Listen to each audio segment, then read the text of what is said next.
वो रोज दिन रिमाइंडर पर रिमाइंडर आ रहा। हाँ हाँ ठीक है, माय फुट वो बाद में कर लेना, पहले इनसे पूछ कर तो देखो कि इनकी शिकायत क्या है। ठीक है सर। क्या हुआ है गिरी? कोई छीन छोड़ गया, मार बेटा कैसा है? नहीं सर, नहीं छीन छोड़ का मामला नहीं है।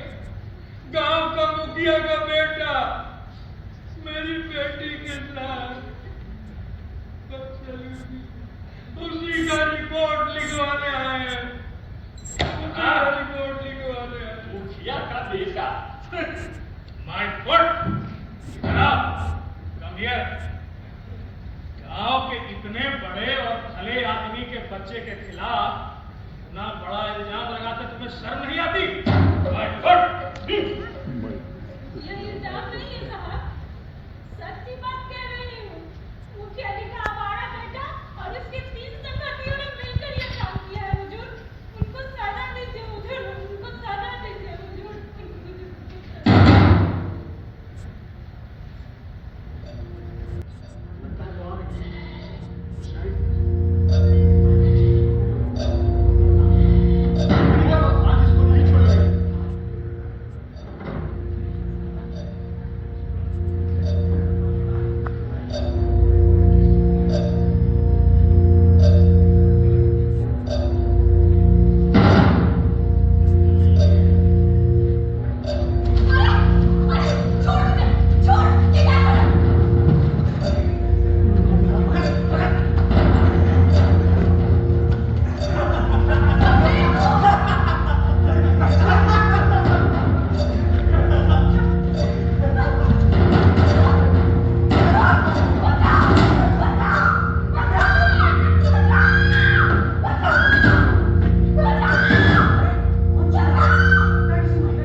चलो मुखिया हम लोग को कुरेद कर देख रहे हैं। चलो जी यहाँ से।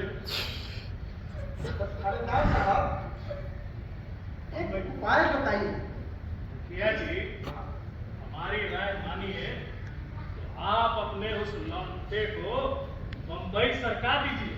अच्छा, अगर कोई पूछे तो कह दीजिएगा कि रीजनल फिल्मों में उसे गुंडे का रोल मिल गया उसकी बॉडी देखकर। 50 तो नहीं ना छोड़ेगा सर।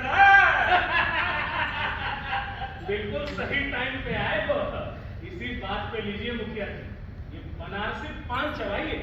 थानेदार साहब, अरे कल चूना वाला पान ज्यादा खा लिए थे, मुंह काट दिया है, अभी रहने दीजिए। रहने दीजिए मुखिया जी, वैसे भी खाने का पान है, आपसे हजम थोड़े होगा। लेकिन मानना पड़ेगा थानेदार साहब, क्या बुद्धि लगाई है आपने।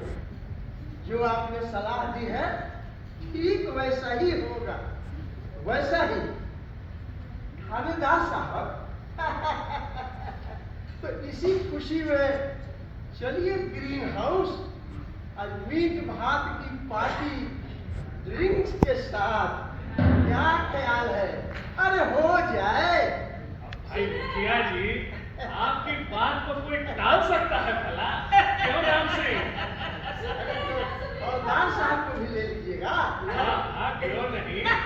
ये तो हमारा पिछलकू है, बिना आए मानेगा थोड़े। चलो मुखिया हम लोग को कुरेद कर देख रहा है। चलो यहाँ से। अरे सुनो, अरे तू रो कह रही है? मत रो, मत रो। अरे कोई तुम्हारा प्राण थोड़ा ही न मारा है। अरे सुन, देख, जब तक हम हैं तुम लोग सुरक्षित हो, समझी? मत रो, अरे मत रो। अरे सुंदरी कमाई, चुप करो अपनी लौंडिया को। रोई जा रही है, रोई जा रही है। मुखिया जी, अब जिस भाषा में बोल रहे हैं ना, ऐसी बोली कहने का धीरज नहीं है हम गरीबों में। जो भी होगा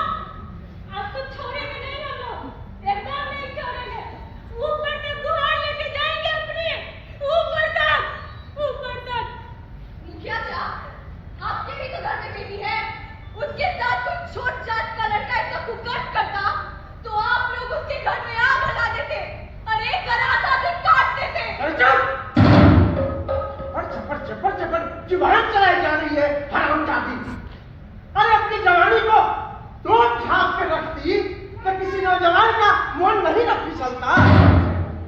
अरे अब फिसल ही गया तो क्या करें? उसको काट के फेंक दे। अरे आप काहे काटिएगा मुखिया जी? सरकार काटेगी, हाकिम काटेंगे। कौन कहते हैं? मुखिया जी, यहाँ सब व्यवस्था नहीं बचा हुआ है। कौन कहते हैं मुखिया जी? मेडिकल हो गया है, समझ जाइए। चलो थानेदार साहब क्या बोल रहे हैं? अरे क्या हुआ मुखिया जी? होने दीजिए मेडिकल, हो जाने दीजिए रिपोर्ट तक। आप कहे सूखे पत्ते की तरफ थरथरा रहे हैं। हम हैं ना, हम कौन दिन काम आएंगे? अरे मुखिया जी, बस आप हमारा ख्याल रख लीजिए और हम आपका रख लेंगे। अरे थानेदार साहब, इसकी फिक्र आप क्यों करते हैं?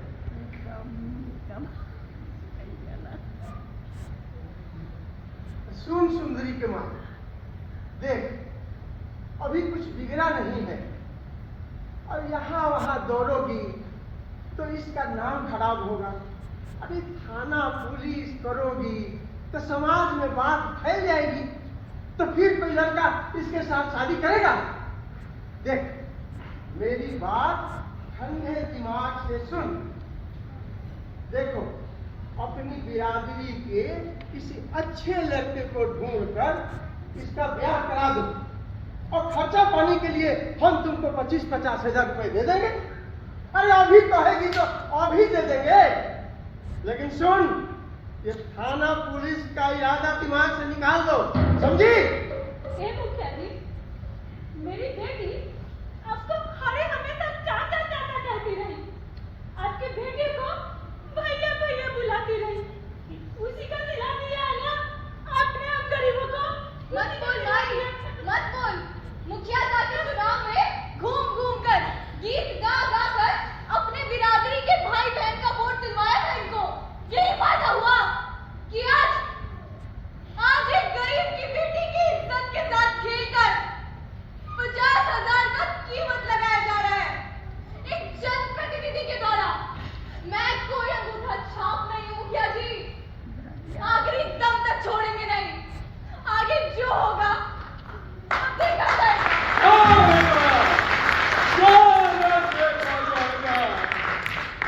चल बेटी, चल यहाँ से।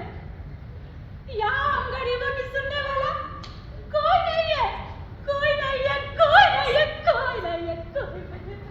कौन कहते हैं मुखिया जी? अरे ज्यादा से ज्यादा क्या कीजिएगा, जान मार दीजिएगा, मरने का डर नहीं है। ऊपर वाला सब देखता है मुखिया जी, ऊपर वाला सब देखता है। जाओ मैडम जी हमें इंसाफ दिलाइए, हमें इंसाफ दिलाइए मैडम जी। इतनी कमजोर हूँ और मेरी शक्ति, मैं कौन होती हूँ इंसाफ दिलाने वाली? मेरे तो हाथ बंधे हुए थे, मैं चाहकर भी कुछ नहीं कर सकती। उसको बचाने के वास्ते किसी मंत्री का फोन कलेक्टर या एसपी को आएगा, बस हो गया मामला रफा दफा। या फिर कोई ऊंची फीस वाला वकील बात को इधर उधर घुमाकर उस लफंगे को छुड़ा कर ले जाना। मैडम आप क्या सोच रही हैं? नहीं, मैं कुछ नहीं सोच रही। अच्छा एक बात बता, थाना में एफआईआर तो हो गया होगा ना? मैडम जी थाना में हम गए थे एफआईआर दर्ज करने के लिए, पर थानेदार ने साफ इनकार कर दिया और मेरी बेटी को भद्दी भद्दी गालियां दी। मैडम जी, थानेदार बोला कि कर्मी तुम्हारी बिटिया तो बहुत सुंदर है, कभी कभी मन बहलाने के लिए ले आया करो।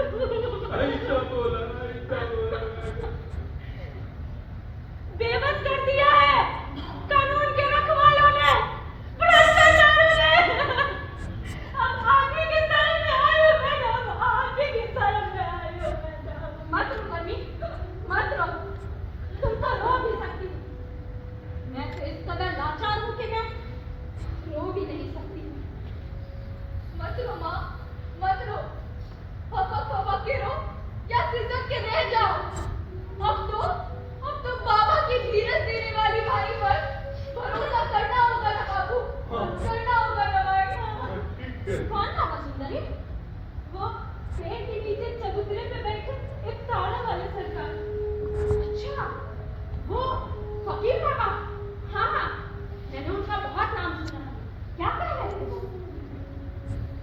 कहेंगे कि जाओ ऊपर वाले दरबार में जाकर दरवाजा खटखटाओ, तुम्हें न्याय मिलेगा। उन्होंने ऐसा कहा कि बेटी हौसला मत हार, तू जा ऊपर वाले का दरवाजा खटखटा, फिर हम सब हिम्मत करके आपके ऑफिस आ गए मैडम। उन सबको इतनी सजा दीजिए कि उनकी 7 पीढ़ियां माफ करने से भी काफी। ठीक है जी, चलो देखते हैं मैं क्या करती हूँ। बड़े बाबू, अगर आप फोन की ड्यूटी कर रहे हैं ना तो मोबाइल अपना बंद कीजिए। इन लोगों के थाना प्रभारी को कॉल लगाइए, मुझे बात करनी है उनसे।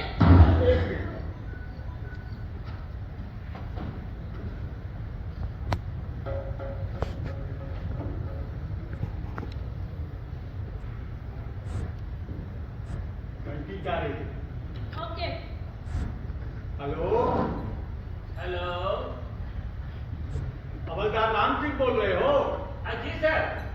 अरे मैं डीओ ऑफिस का बड़ा बाबू बोल रहा हूँ। प्रणाम बड़ा बाबू। ठीक है गुड रहो। अच्छा सुनो, अपना फोन मिस्टर सिंह को शुरू करो, उनके मोबाइल पर लगाओ, मैडम उनसे बात करना चाहती हैं। मैं भी मैडम को फोन दे रहा हूँ। ठीक है बड़ा बाबू, ठीक है। मैडम आपके मोबाइल पर शुरू कर दिया है। मैडम का फोन है। हाँ, लाइन दूर कर रहा हूँ। हाँ करो।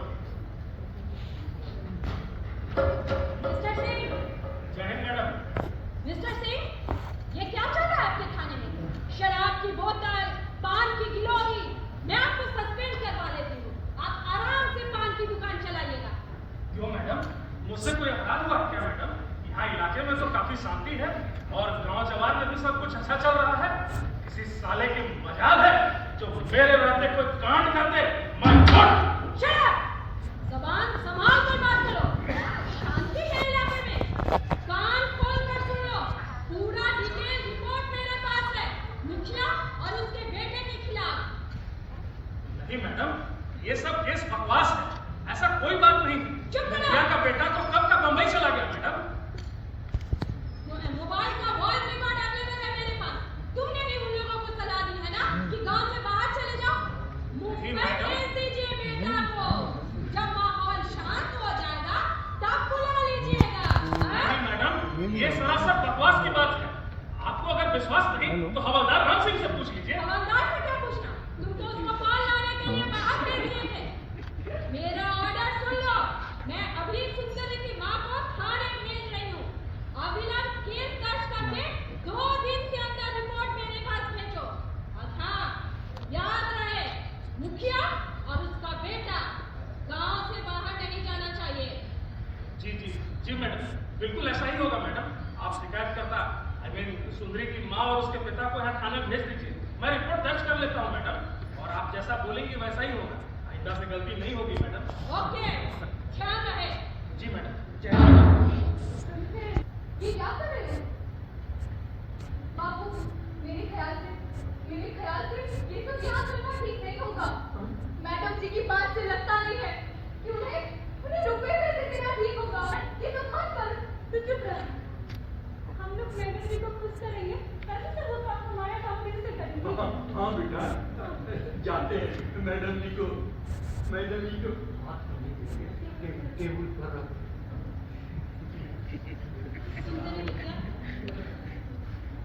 तुम हौसला मत हार। जो हुआ वो बहुत गलत हुआ, लेकिन समाज की विकृत तस्वीर को मन से निकाल दोगी तभी जिंदगी में आगे बढ़ पाओगे बेटा। मैडम,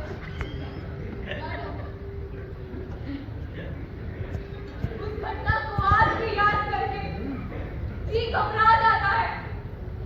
मैंने सपने में भी नहीं सोचा था कि गाँव का कोई मेरे साथ इतना घिनौना व्यवहार करेगा।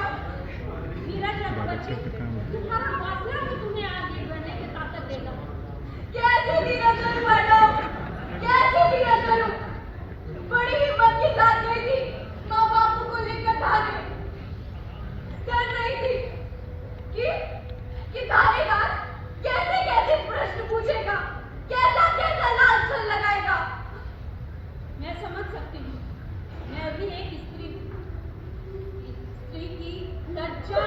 शीलता का महत्व मैं भी समझती हूँ, पर एक बात याद रखना, मैं उन लोगों को छोड़ूंगी नहीं। एक मासूम बच्चे के साथ ऐसे न रहने की सोच कर भी मन खिन्न हो जाता है। अरे ये आप लोग क्या कर रहे हैं? मेरी सहानुभूति को मेरी कमजोरी समझ बैठे हैं क्या आप लोग? उठाओ उसे, चलो भागो यहाँ से, भागो।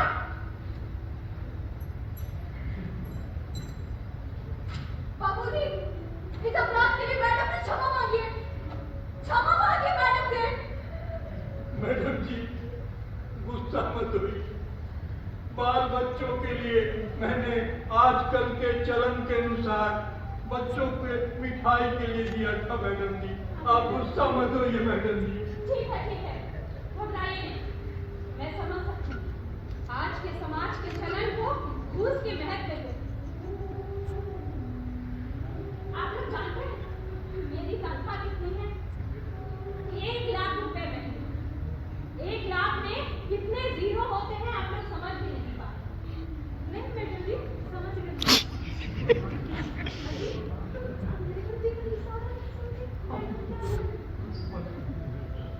1 लाख में कितने सैकड़े होते हैं? तुम जान भी नहीं पाओगे, आना कभी नहीं पाओगे। नहीं, मुझे मैं ये सब नहीं जानती। मैडम जी, हम गिन तो नहीं सकते, लेकिन समझने में ना समझ नहीं है मैडम जी। आपका इशारा हम लोग समझ गए। हाँ मैडम जी, आपका इशारा हम लोग समझ गए। अरे ये सब तुम क्या कर रहे हो? मुझे कोई पैसे गहने कुछ नहीं चाहिए। अरे तुम ये सब मुझे कुछ नहीं चाहिए, तुम रखो इसको अपने पास में। रहम कीजिए मैडम जी, हम सब पे रहम कीजिए। इससे ज्यादा नहीं दे सकती है माँ। मैडम जी, रहम कीजिए। बस यही है मेरे पास मैडम। अरे ये सब क्या तमाशा लगा रखा है तुम लोगों ने? अरे क्या हो रहा है? ऑफिस में क्या है? क्या काम हो रहा है? अरे उठो, अरे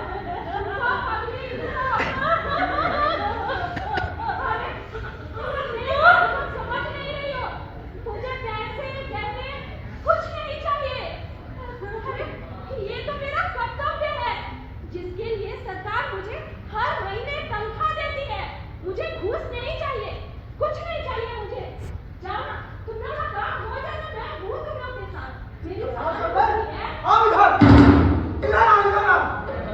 हाँ मैडम, मैडम, ये क्या अंधेर बता के रखा है यहाँ?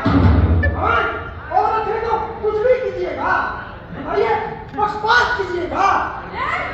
कौन है ये ना? कौन है? देखो इधर, कौन है ये ना? इस पर ज्यादा मैडम, मैं ही हूँ भूखा मुखिया। इन लोगों की ये बात कि मुझ पर और मेरे बेटे पर इल्जाम लगाकर, उसमें भी झूठ का इल्जाम लगाकर गांव से बाहर जाने पर थानेदार को पाकर रोक लगा दिया है। किया थाने ने, मैं नहीं आने दिया था। अब तो इन बंदूकधारी को लाकर मुझे धमकाने आए हो। बराबर हो, कौन लगाइए थाना? मारने को मैं कोई तुम्हें रोक क्या कर लेता है? तुम लोग निश्चित रहो। हेलो ऑफिसर, ऑपरेटर भांडे करो भगवान, ये बंधनों की नौकरी नहीं है, गोली चल जाएगी। नहीं मुखिया जी, आपको गोली चलानी है ना?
कोई बात नहीं राम सिंह। जा जरूर मैडम। अरे बन के किधर, अब भाग के जाइए किधर? मैडम, मैडम, मैं समर्पण करता हूँ मैडम। आ गया। मैडम, धन्य है आप मैडम। अपने ताकत से, ईमानदारी के एक तीर से सबों को पेट डाला, घूस के महत्व को घटाया, जनप्रतिनिधि सेवा गुंडागर्दी को धौस करके रख दिया आपने। मैडम, नारी का सौंदर्य उसके लिए केवल है, लेकिन सबसे बड़ा सौंदर्य तो उसका इज्जत है, उसकी सुंदरता। मैडम, नारी को भटकना नहीं पड़ेगा, वो शक्तिशाली हो गई है, उसे इधर उधर भटकने की जरूरत नहीं है। सत्य है, सब जगह घूस नहीं चलता।